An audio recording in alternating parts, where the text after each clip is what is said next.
my street vlog. It's been a minute there since my last video, but I'm almost through with my which digital Leica question. I think I found the answer in this video.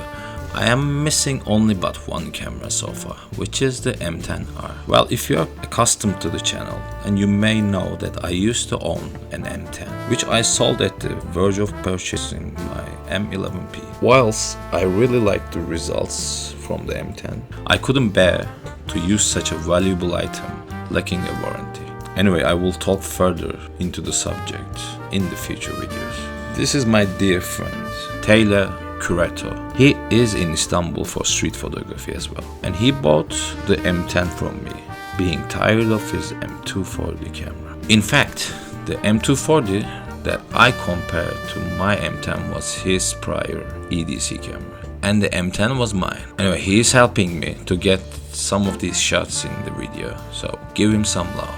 We used two 50L mirrored lenses for the comparison to make it more or less even. And I will be using the M11P at the 61 megapixel at its maximum resolution settings. Well, with all the introductions done, let's get to it, shall we? Well, we didn't get thousands of images today, but if you want more results compared, please state that in the comments, and I will make another slide-oriented video on the channel upon the subject. We went through my standard comparison location, which is called Büyük Yenihan, located in Fatih, Eminönü. Here we had some comparing shots, but before all of that, let's see what the menus of the both cameras look like. Yeah, as you can see, the M11's menu got a lot more deeper than the M10's menu, and on top of that, we have a touch screen now, which is kinda gimmicky since it is a fully manually focusing rangefinder camera. Well, you gotta catch up with the demand. So since we are done with the touchy stuff, oh yeah, and the battery cage too. There's like, they removed the battery plate. Now you just gotta like first move this lever, then to tap on the battery to take it out. Alright, now we are done with the touchy stuff. Let's get into the imagery. While I was using the M10, I was really in love with the images it made. It was on the blue, or to say cold side of the white balance by nature, meaning I always had to adjust the images warmer. With the M11, however, that wasn't the case. Instead of the blue cast, now we were getting a magenta tinting, which was fixed in the last update, and my colors are back to normal, and they look even more natural than the M10 now.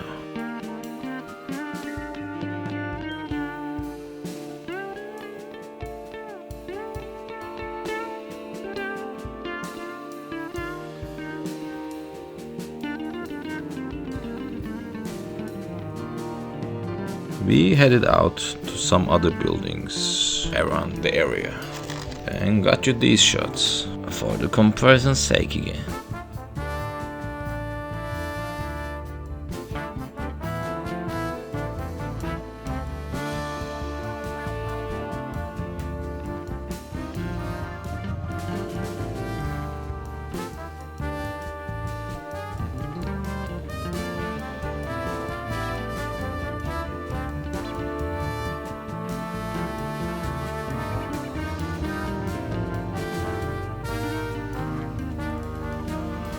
And these kittens were too cute to miss out on.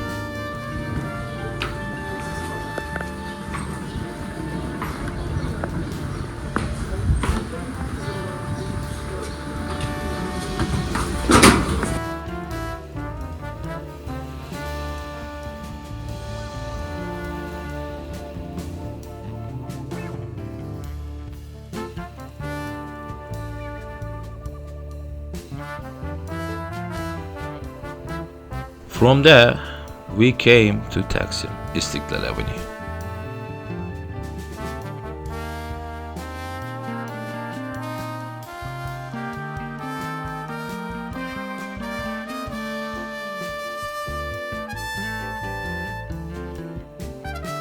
To try out some flash shots with each camera.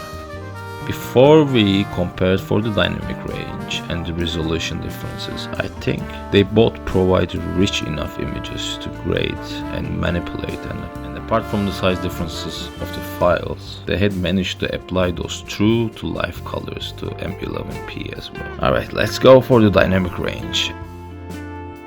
So I have two images here just to differentiate. The 2.8 50 Elmar that I used on my M11P has this lens marking here, and it kind of calculated the f-stop right because I shot both of these images at the same f-stop. However, when we go to the M10's image, it shows as at 2.8, but it was way past 5.6. I mean, you can see the image. All the settings are same, yet we have less light gathered here. Let's check the images. This is my first time seeing it as well. Let's see how it goes when we go +2. Well, it seems clean now. I mean, I used to love the M10s. This is the M11, and this is right out of the camera. It just gathered more light. We can see all the stairs. I mean, 2 plus. Yeah. Well, we can see. I had to adjust the color with this one. But with this one, colors are more neutral, more or less. And let's lift up the shadows. This is the M10-11 sensor, and this is the M10s. Well, did you see that? Like, you can actually lift up way more with the M10's image than the M11Ps. However, though, I think like this image, like with all the lifted shadows and everything else, is more intact. And if we went back to the M10, +4 plus, there we are.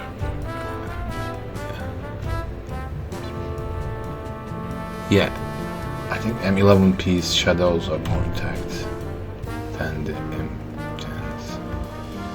They are pretty similar. Well, in conclusion, if you are experienced enough with the Leica M cameras and used to having one around your neck, you may now go purchase the latest and the greatest there is. But otherwise, you're just better off trying out something older just to get into the system and get used to it. Who knows, you may just hate it. Alright, thanks for your time, folk, and goodbye for now. Oh, by the way, next video will be upon which cue is the best for you. Goodbye.